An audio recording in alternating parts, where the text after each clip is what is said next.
On Saturday, Bournemouth travel to Crystal Palace in the hope of getting 3 points. We're doing pretty well in the league at the moment, but so are they. Last season, the games weren't really that memorable, so can this be different? Welcome to the Big Match Preview on Back of the Net. My name's Sam Davis. My name's Tom Jordan. Tom, have you enjoyed the international break? Yeah. No, never a big fan of it. I suppose sometimes it's okay to have a little bit of a reset, a little bit of a break, but I think because of the good performance in the end and good win and the kind of vibes around the place after we beat Fulham, you kind of just want another fixture. Yeah. Maybe Palace are a little bit more like, it depends, because you either go, do you want to quickly get a game, get it out of the way, because obviously they lost their first game, or do you think, it's a good time to settle down a little bit and go again? So it'd be interesting to see, mate. Welcome to the Queen's Park. This is the courtroom. This is the home of AFC Bournemouth fans on a match day. We'll talk more about it later and give you reasons why you need to head down here. But here is what's coming up on this week's Bournemouth briefing. So after a double-headed Jeff Mostyn interview, myself and Tom, we need to decamp and just talk about it. We're also talking about Bournemouth Heart Club as well, as the charity partners for AFC Bournemouth have been announced, and you can certainly help with a fundraiser very soon. Antoine Semenyo is talk of the town. Indeed, so are AFC Bournemouth. I mean, in some ways it's good, in some ways not so much. We need to go over that. Plus all the Palace build-up, and of course we're going to be going through our predicted teams. Now, if you're new here, there are a couple of things you can do. If you're watching YouTube, that is. Yeah, make sure you hit the big fat subscribe button. That's the most important. If you click the bell, you can see when all the videos are out, and then click like while you're at it. We really do appreciate it. So, Tom, it wasn't so long ago, the start of the week, we were sat back there on that beautiful black sofa, but it wasn't just me and you. We were joined by a club legend, and we got over 2 hours out of him. We could have had more as well, bless him. He would have stayed for all day, wouldn't he? If he obviously had other bits to do. Yeah, he's a busy man, especially with his new book. But yeah, I don't know, it just always feels like a absorbing chat. You feel like you've heard everything. Yeah. Because obviously, it's all been spoken about enough and in documentaries and bits and bobs, but he always gives you a few little nuggets. And I always think, me and you were saying this off, you have to repeat the same stuff all the time, Jeff does. Obviously, he'll appreciate when he's doing a book, that's part of it. Yeah. But how he still does that and still has me like so engaged in what he's saying. He's very, very good at speaking. I can see why he does so many speaks, and just top guy, mate. Certainly a really good communicator. Yeah. Like, I mean, we all know that, don't we? And he was the head, he was the face of the club for so long. And it does remind me, when we speak to him, of when you see certain interviews out there, like when it's Harry Redknapp, for instance, and you've heard the same anecdotes before. So my sort of key aim was to almost try to stop him in his flow and ask him some different questions during it. For instance, you said, like, did you feel the pressure when Gerald Krasner asked you that question? And he's talking about other things. We wanted to make it a bit different. And we've got to say thank you for all the comments and feedback that we've had. We did a couple of premieres and the live chat was absolutely buzzing for that. And yeah, we were really proud of the opportunity, because it just feels quite big for Back of the Net, because he's one of the biggest sort of influencers in terms of AFC Bournemouth for the past, best part of 20 years. Yeah, 100%, mate. He's we said him right at the top of introducing him, didn't we? That we probably wouldn't be sat here if it weren't for him. No. Obviously, he as he does, kind of goes over the fact that there was so many of them that helped. But yeah, he was such a key cog in that. I mean, could argue the key. So it is really big, mate. And yeah, I always enjoy hearing bits that I've probably heard a bit before and etc. But I quite liked going back, as you can see in the book, like going back to almost his childhood and growing up. And it's like, it's really interesting when you look up to someone that much, like, how did you get here? And it's, he almost admitted himself. He's like, probably, obviously, make sure you read the book, but probably quite a good blagger. Well, exactly. I used that word and I was a bit nervous about saying it, but he was bang on. He was fine. Bang on. But yeah, top guy, wasn't he, mate?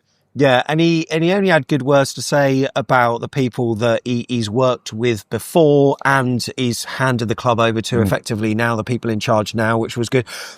I had to ask about Eddie Mitchell, because I just thought, on his side, we've spoken to Eddie Mitchell before, and I think his own words said that, Jeff Mostyn always likes to go up in the boardroom and tell his jokes. I find it a bit embarrassing myself, and so for as much as it was great to hear those words, it's now nice to have heard Jeff Mostyn's response. And also, I really like the way that Jeff actually addressed his family. Oh, of course, yeah. To express his condolence for obviously his passing. It's always difficult when they've obviously worked in such a high pressure environment for so long, and there was probably, it was pretty obvious they were very, very different in the way they conducted themselves. It's also very difficult when Jeff's being asked about it when sadly Eddie's already passed. Yeah. That's always difficult, and I thought he'd come across really well, mate. And it's not like he hates the guy, they just work very differently, and they would have done things slightly differently. Sometimes I do think that when you have two like that are sometimes that can work as well. You have a bit of both, but you wouldn't have imagined Jeff kind of coming on the pitch and going on the radio like that and stuff. So yeah, very different people, but I thought you come across really well, mate. So I'm just wondering who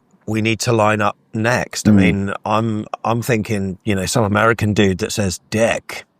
Maybe. And maybe Bill Foley can come on board. Yeah, no, of course. Well, we'll speak about it, see if he's welcome. Of course he is, and I know he'd be watching now. Going, I'll get the jet over now. But I think Bill Foley and Danny Ariola, something like that would be absolutely fine. Mate, Semenyo maybe, whatever. We need to talk about Semenyo. But next, we're talking about AFC Bournemouth's charity partners that have been announced. And look, we sort of wanted Bournemouth Heart Club to be selected because Steve Perry's been a long-time supporter of Back of the Net. And you may remember Bournemouth Heart Club's involvement in the Tom Lockyer replayed Luton game. They reached the final stages of this year's application process to become a charity partner. And I'm pleased to say that, they have been announced as being one of them. I think Dorset Air Ambulance is another one as well. And mate, do you check your heart health? I'm sure you do. Yeah, especially when, we've been on the previous game when it's 2-1. And they're putting a ball in the box, so I'll make sure I'm all right. But no, it's obviously a really important charity. I always find it difficult because when you see kind of the list of applicants, that you want them all because they all do brilliant things. But there was part of me, I think, with the Tom Lockyer thing as well, and how that kind of, especially in football, really apt. Yeah, I did think it was really apt, and it was bang on to get them in. And I think Tom Lockyer's almost doing a bit now, and he on the grass, as they say, and trying to, it's obviously must be so difficult for him to weigh up all the things and his family, but then they probably said that keeps you fit as well. So it's that balancing act, isn't it? But that's been really nice to see recently. So yeah, as you say, mate, really apt.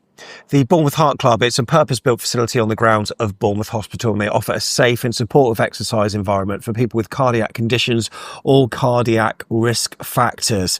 In recent years, they've actually expanded to work with hospital departments, including cancer, respiratory, stroke and diabetes services, helping those with long-term health conditions improve the quality of their life. So they're proud to support over 1,000 people each year. Now, Steve Perry himself, he had his own issues as well, and his son is actually doing. I know you love a marathon, mate. Don't you? Right, this is where you can do a marathon, all right. When it's for a good, you don't need to do little park runs every day and go, oh, look at me, PB. This is what I'm talking about, Sam.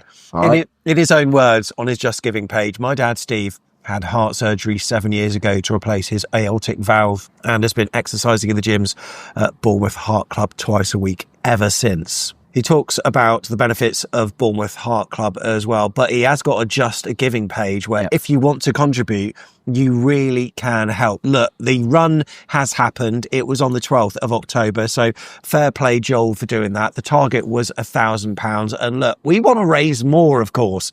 So we've got a quick link, which is afcbpodcast.com/Joel. That takes you to the Just Giving. It would be great if you could donate to that. Congratulations, Joel, on getting that done. And really good work from AFC Bournemouth. Some new charity partners for this season. So we're at the home of, Jeff Mostyn now, of course. This is the QP, the courtroom. Tom, did you see that picture of Jeff Mostyn pointing to his own name? Yeah, he was well proud of that. He was, and he loved it when he come in and obviously seen what had been done in the courtroom. He did really love it. He said, God, I've got to get down here with the Faz. Expect to see more of Jeff, I reckon, on a match day.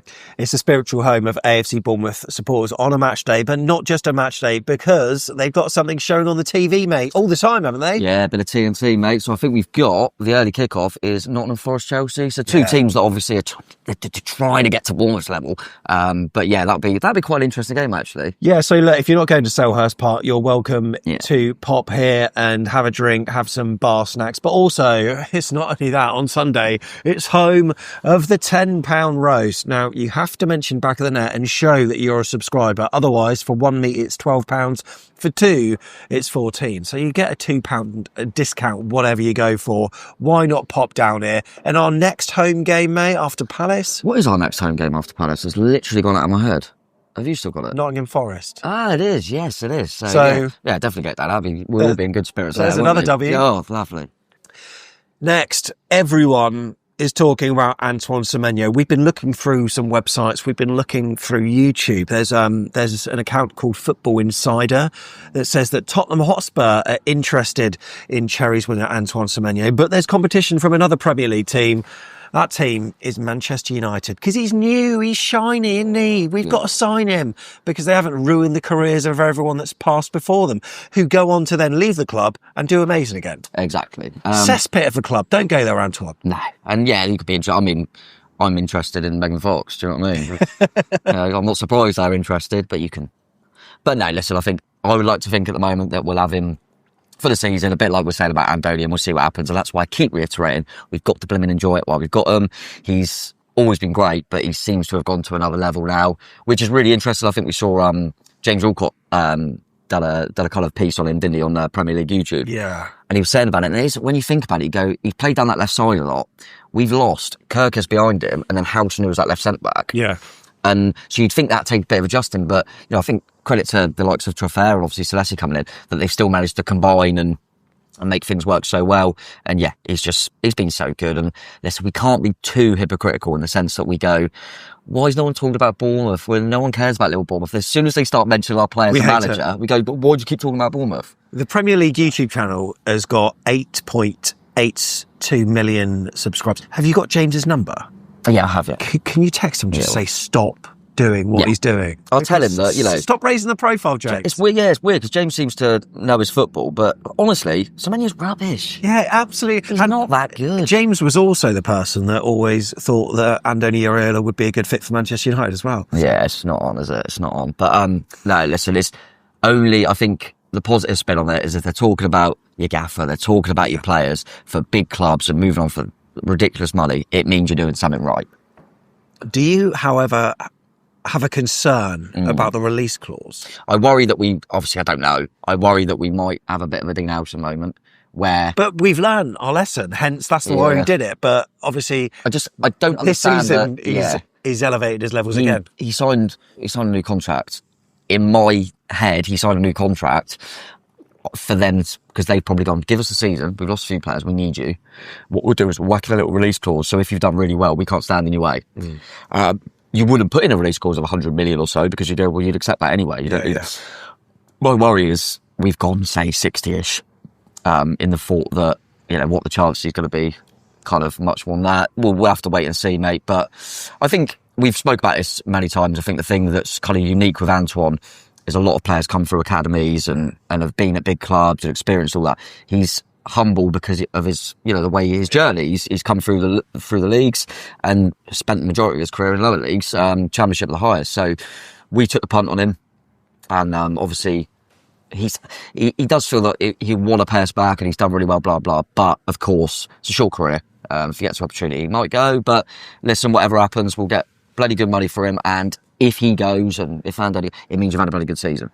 Yeah, very true. Of course, we know that he was in international action during the week, and on screen you can see a list of everyone that was involved. And just looking at that list, hopefully everyone is all good, because the reason why is we need to talk about the Bournemouth team news next. So, we are recording pretty much straight afterwards, so we don't entirely know who's good and who's not, but we know that there are a couple of absentees, but it's quite nice not to see Lewis Cook on that list anymore. Yes, very nice. It was really good just to see him in the squad, wasn't it, again? And I think they've actually... I think because of how well we've been doing, and also the midfield, remember, Ryan Christie struggled to get in the team, it says a lot. I think they've probably managed him long. I think he's probably been available for a while, and they're managing a bit more because we can afford to. There's no point in rushing Lewis Cook back when we've got options. He wouldn't get in the team yet anyway. So, really good option to have. Be interested to see if he slowly starts coming in at right fullback like he has before, just because we haven't heard much on Smithy.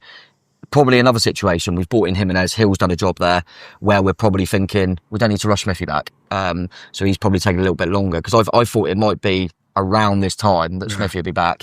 Unai as well. It sounds like Unai's getting closer to at least being able to be involved.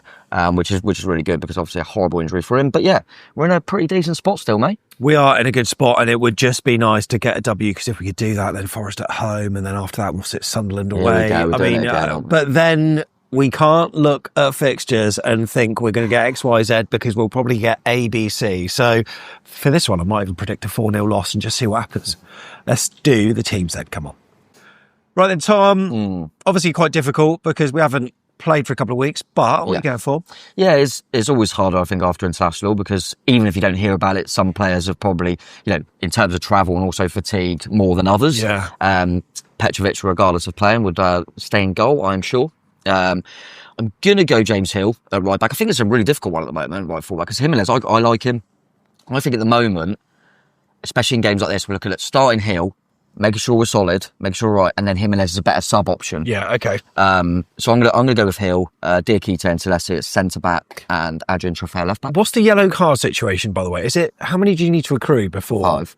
And he's on 3 already. Yeah. And then when's that reset? Christmas. I think it's like total year. So yeah. Would there be an element of that in terms of his thoughts? Not yet, probably. Not yet, probably. I wouldn't have thought so. But yeah, so I'm going to just edge Hill for this one.